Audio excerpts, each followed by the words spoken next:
Welcome, dear awesome Aries, and thank you for tuning in. I'm Rose Smith and I'm here with your June horoscope. Well, this month, it's a good month for you to have a little bit of a break, a bit of a relaxation time. There's a lot happening next month, so it's probably time to slow down if you can manage it at all. Okay, so let's have a little look. What's going to happen for you, basically. New moon on the 3rd sees in your 3rd house, actually, and it sees studying, networking, a lot of communication with friends, maybe some contact with some siblings about something that you haven't heard of for a while, maybe, something that's kind of been lingering in the background, or perhaps a brother and sister that you haven't had much contact with. Okay, so that's on the 3rd. You'll have to excuse me. This is not my normal voice, but I've got the flu at the moment, but I'm getting over it. Okay, so that's good news. Okay, so with the new moon, you've got new beginnings. And in your 3rd house, it could also be about studying or new beginnings in your local area, okay? Maybe short trips, being organised, doing that everyday type of thing, your everyday routine, but only close to home, not long distances, so to speak. Okay, so on the 5th, Mercury is joining Mars in your 4th house. That's all about home and family. Now, you have to be a little bit careful because with Mars there's a lot of activity around the home, which is great, or around the family, but Mars sometimes likes his own way. So it could be a few disagreements with family members, so do be careful around the 5th. There's communication about it. So that could be sorting something out, sorting an argument out.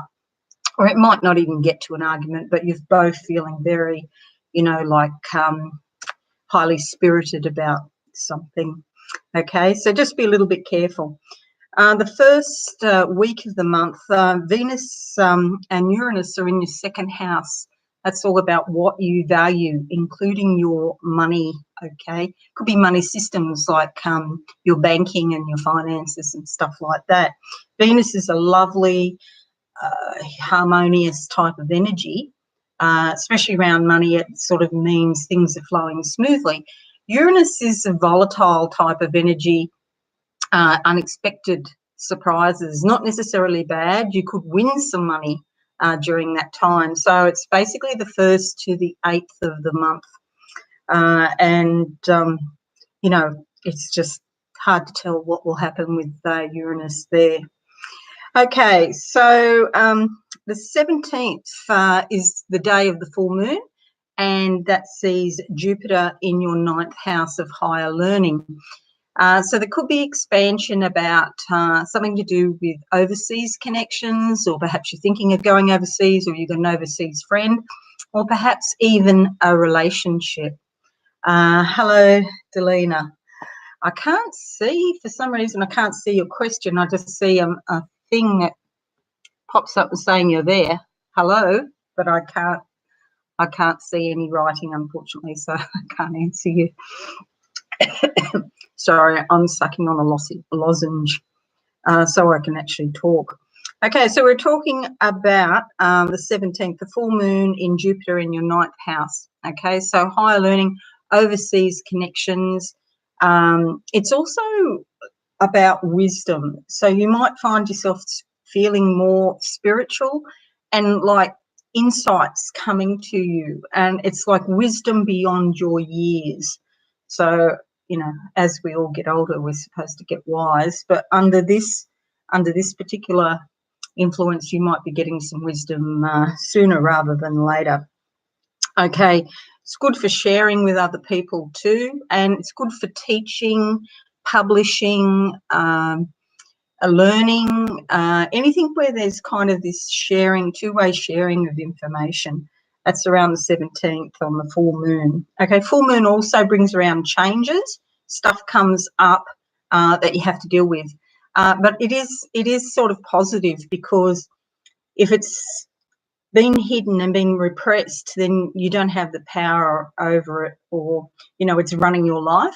But if it's coming up and you're dealing with it, well, then little by little you get more wisdom and you get to integrate that energy into you. So when that energy is integrated, then you've got choice. So it is beneficial. Okay, 22nd sees the sun in your fourth house. Fourth house, again, home and family. And the sun is all about awareness. So this could be harking back to what I was saying earlier about with Mars in your fourth house. There could be arguments in the family, but then there's some sort of breakthrough or some sort of understanding that's developed. Okay, Mercury and Mars already in there, and you'll see a family member in a new light. You'll have this insight into someone that you didn't know before. So it's like the blinders come off, the veils are lifted. 27 sees Mercury go into your fifth house. Now that's lovely because that's all about going out and having fun, playing, being creative, allowing your childlike spirit to come out and expressing yourself. And you could do that with other people, or you could do that also in just being quiet and creating in your own way. Now we're going to have a look at some tarot cards now. So it's great to be childlike and play, basically. Let's shuffle up the cards and get a vibe for June for awesome Aries. Yes, so I can see the doors opening up. Yes, so the first thing I see, and this sounds ghastly, but it's not, because most of what I see is in symbols. Occasionally I do see things that are literal. But this is, I'm looking at a coffin in the ground, and it's like a funeral. And it's basically the dead are dead and they're being buried. So some of you are putting things that have been hanging around you, unsuitable associations or unsuitable, unhealthy situations. They're dead, and you're finally burying them, putting them away. Let's see what cards we come up with for awesome Aries, June 2019. Yes, and again, they're telling me the door's being closed, it's dealt with, it's locked. And we come up with, be great if I could see, wouldn't it? It's the 10 of Wands. Now, you see this card, the 10 of Wands. This lady, she's got like a wheelbarrow, and she's come to the end of the completion of a cycle. And she's there and she's been digging up in the garden, which kind of fits with what I just saw a moment ago. A funeral, the grave was there, it was dug, a big hole in the ground. And this is about inspiration. So a project that she's been working on, and she's nearly finished it. So that's what's going to happen for Aries in some way during June. See that 10? See that garden trolley thing she's carrying around? It's been hard work. Didn't happen in 5 minutes, but she's got there to the end. And so you will too. You'll get there to the end of a situation that has been hard work. But Wands are all about action. Well, not so much action. They're about being inspired to take action. They're a fast-moving, inspirational, motivational type of energy. So it is a great month for thinking about and probably feeling the energy of inspiration. But as I said, try not to do too much during the month of June, because so much coming up in July for everybody, because we've got a couple of eclipses going on in Cancer and Capricorn in July. So that's just about all I've got to say, except that now I can see some stairs. So people taking action steps. I can see these stairs and walking up these stairs, getting there to where they want to go.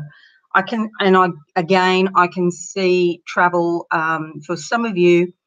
And I don't know why, but it's like it's in the 18th century and it's a horse and cart. So it might be again in your local area. Thanks so much for tuning in. Please like this, leave a comment. I'd like that. Try to answer all the comments. I'd really appreciate any comments, and subscribe to my channel. That would be fabulous. But have a beautiful month in June, and I shall see you next time. Okay, and bye for now.